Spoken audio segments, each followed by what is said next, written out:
yang disusun oleh kelompok 1 yang beranggotakan dari Ikromi dan sebelah kiri saya Muhammad Rahman Beno dan sebelah kanan saya Muhammad Rizky Eka Ramdhani dari kelas 10A SMA dan 1 Tulang. Mari kita bahas makalah pada hari ini dengan baik dan benar. Oke, pada bab 1 pendahuluan akan disampaikan langsung oleh Muhammad Rahman Beno yang ada di sebelah kiri saya. Hari bab 1 kami mulainya dengan tentang A. Latar belakang Pondok Pesantren Satu Tulang adalah pondok pesantren tertua yang terdapat di Jawa Timur, memasuki era kepengasahan yang ke-10 Kiai Muhammad bin sejak 2006 silam. Selama kepengasahan beliau, baik sesudah ataupun sebelumnya, telah berlaku sistem kepembinaan. Kemudian sistem kepembinaan ini diubah pada bulan Agustus 2022 menjadi sistem kepengurusan. Sistem kepengurusan ini dijalankan oleh santri senior yang dilakukan pengurus. B. Rumusan masalah. Apakah yang dimaksud kepengurusan? Apa tujuan dan manfaat dari adanya sistem kepengurusan? Apa yang menjadi kewajiban pengurus dalam menjalankan tugasnya? Apa dampak positif dan negatif dengan adanya sistem kepengurusan? C. Tujuan penelitian. Karena sistem kepengurusan ini terbilang masih baru, maka dari itu perlunya ada pengumpulan yang bersifat penelitian guna mengetahui apa yang dinamakan kepengurusan. Sekian. Oke, saya lanjut terhadap bab 2 pembahasan. Dan sebelumnya harusnya kita lebih tahu dong apa itu pengurus pondok, apa tujuan dan serta manfaatnya, dan kita program kerjanya, maupun itu dampak positif dan negatif yang terkandung di dalamnya. Kita mulai dari pengertiannya terlebih dahulu. Pengurus pondok pesantren adalah sebutan bagi seseorang yang diberi amanah langsung oleh pengasuh untuk membantu dan berkhidmat di pondok pesantren. Amanah dan tanggung jawab pengurus diberikan kepada orang ataupun santri yang dianggap mampu mengemban amanat yang telah dipercayakan kepada diri seorang tersebut. Tujuan serta manfaatnya dari adanya sistem kepengurusan adalah dapat membantu bergeraknya roda pesantren yang telah dirancang programnya sesuai ketentuan yang diinginkan oleh pimpinan pondok pesantren. Manfaat yang terkandung dalam adanya sistem pengurusan yakni keputusan yang diambil oleh pemimpin lebih baik karena telah dipikirkan oleh sejumlah orang dan tanggung jawab yang diemban oleh semua posisinya. Pembagian kerja yang logis dan memadai sehingga tidak terjadi ketimpangan lagi, dan juga program dapat mencapai tujuan yang diinginkan. Kita lanjut terhadap program kerja yang terdapat di dalam sistem pengurusan. Yang pertama, yang bagus atau dapat kita sebut bagian kesehatan. Bagian kesehatan adalah suatu sistem kepengurusan yang bergerak aktif dalam bagian kesehatan. Di antaranya program kerja pada bagian kesehatan yakni memberikan pencegahan minimal 2 minggu 1 kali, mengadakan penyuluhan minimal 1 bulan 1 kali, pengadaan tempat khusus bagi santri yang sakit seperti poliklinik, asrama sakit maupun yang lainnya, menyediakan semua jenis obat-obatan yang dibutuhkan, mengontrol program organisasi yang berkaitan dengan kesehatan dan kebersihan.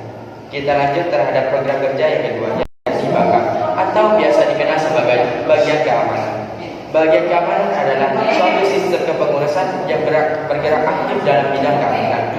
Di antaranya program kerja yang terkandung dalam bagian keamanan adalah menjadi tauladan bagi semua santri. Kedua, menjaga ketertiban dan keamanan pondok dari dalam maupun dari luar. Yang ketiga, menanamkan budaya hidup disiplin dan sopan dalam pergaulan sehari-harinya. Yang keempat, membuat dan mengontrol jadwal tiket malam dan hotel. Kelima, menyediakan dan mendata serta memberikan surat izin bagi yang berkepentingan untuk pulang. Yang keenam, mengadakan pemeriksaan lampu pada akhir bulan dan buku setiap minggu agar setiap santri terbiasa untuk hidup disiplin dan bertanggung jawab. Yang ketujuh, mendata dan melaksanakan ahkam pondok. Yang kedelapan, menyediakan alat dan sarana yang berkenaan dengan bagian keamanan. Dan yang kesembilan, memberikan sanksi dan mengevaluasi setiap pelanggaran. Yang ke-10, mewakili ketua apabila berkehalangan hadir. Dan yang ke-16, berkonsultasi dan memberikan laporan berkala kepada MPO, wali kelas dan guru-guru berkait sepengetahuan dan Kita lanjut terhadap program kerja yang ketiga, yakni Babinsa atau bagian yakni yang bertugas bergerak aktif dalam kebahasaan seperti LBBH, Lembaga Bahasa Asing. Di antaranya program kerja yang terdapat di dalamnya adalah menjadi tauladan bagi semua santri, pemberian kosakata mufradat atau vocabulary setiap sore, mengadakan muhadharah 1 minggu 1 kali, perbaikan bahasa minimal 1 kali seminggu, atau pembaharuan, mengontrol dan mengawasi jalannya bahasa, dan meningkatkan penguasaan mufradat agar santri terbiasa menggunakan mufradat. Dan yang terakhir, mengontrol dan mengawasi jalannya pergantian bahasa. Kita lanjut terhadap program kerja selanjutnya, yakni Bappedas atau biasa dikenal sebagai bagian kepribadatan. Bagian kepribadatan adalah sikap penguasaan yang bergerak terhadap tanggung jawab santri yang berkaitan dengan syariat. Yang pertama, menjadi tauladan bagi semua santri, bertanggung jawab terhadap jalannya ibadah santri setiap hari, meningkatkan pelaksanaan program Bappedas setiap mengikuti sholat berjamaah, bimbingan tadarus Al-Quran, sorga sore, ngaji tafsir, dan lainnya.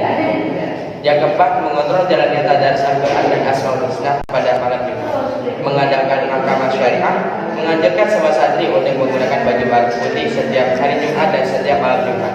Yang ketujuh, menganjurkan semua santri untuk memakai peci hitam setiap hari. Namun di dalam pondok pesantren Nahdlatul memiliki peci khusus tersendiri.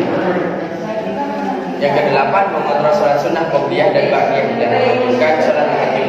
Yang kesembilan, melaksanakan pembacaan surah Yasin dan wirid manhal setiap malam. Yang ke-10, mengadakan khataman Quran setiap 3 bulan 1 bulan. Kita lanjut terhadap program kerja yang terakhir, yakni bagian lingkungan hidup. Apa sih bagian lingkungan hidup?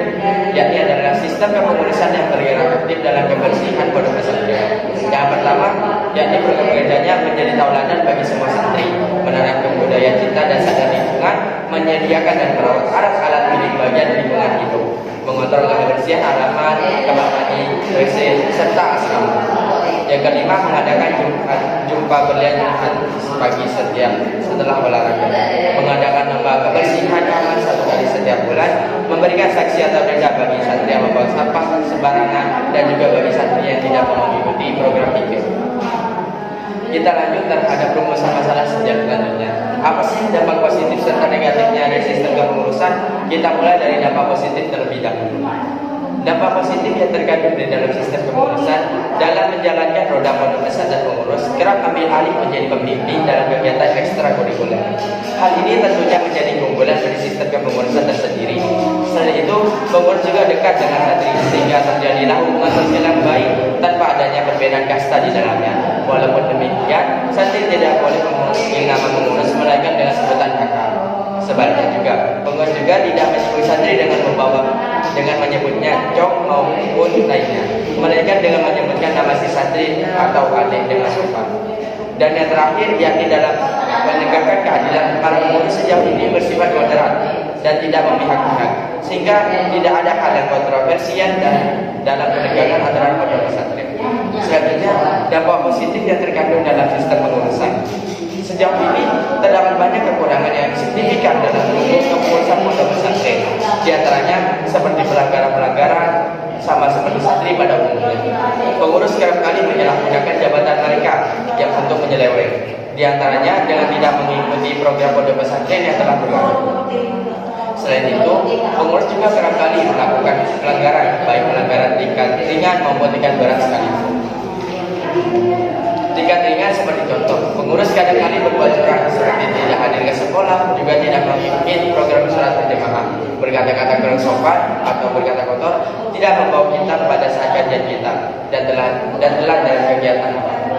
Kemudian untuk tingkat berat, pengurus kerap kali sering merokok, membawa alat elektronik ke dalam kamar seperti laptop, handphone maupun MP3, memalak, berkata-kata kasar, serta mencuri.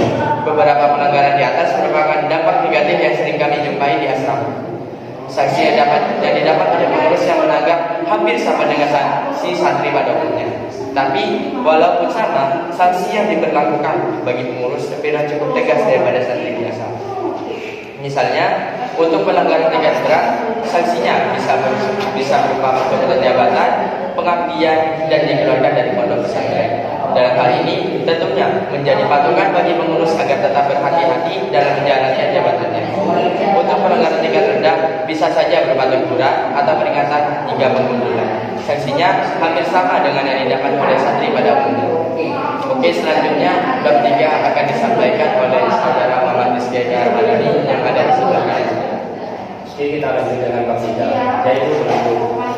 Kesimpulan yang kami dapat dalam persoalan yang telah kami bahas sebelumnya bisa disimpulkan bahwa pada sistem kepengurusan ini adalah badan serbaguna yang dimiliki pondok pesantren asal usul. Adapun keberadaannya yang menguntungkan pondok pesantren bisa menjadi alat pengaku dalam menjalankan roda pesantren. Sedangkan sistem kepengurusan juga dilalui dari pro dan kontra serta dapat dampak positif dan negatif. Sanksi yang didapat oleh seluruh pelanggar juga bisa dibilang adil dan tidak mengundang kontroversial. Saran yang kami harapkan untuk pengurus periode ini, kami berharap semoga kedepannya bisa lebih bermanfaat dalam promosi pondok pesantren, dan kami juga berharap untuk kedepannya akan dapat dilatih yang dilakukan bisa diminimalisir atau dihilangkan. Dan yang terakhir, kami berharap agar badan pesantren yang mengawasi sistem kepengurusan untuk mengetahui intensif dan pendidikan dan pengurus, supaya pengurus juga mendapatkan laporan yang sepadan dengan pesantren dalam urusan pengawasan. Oke teman-teman sekalian, mungkin cukup sekian pembahasan makalah yang berkaitan dengan sistem kepengurusan pondok pesantren dan Darul dari kami bertiga. Mohon kurang lebihnya mohon maaf, apabila ada kesalahan mohon dimaafkan. Kami akhiri. Wassalamualaikum warahmatullahi wabarakatuh. Waalaikumsalam warahmatullahi wabarakatuh.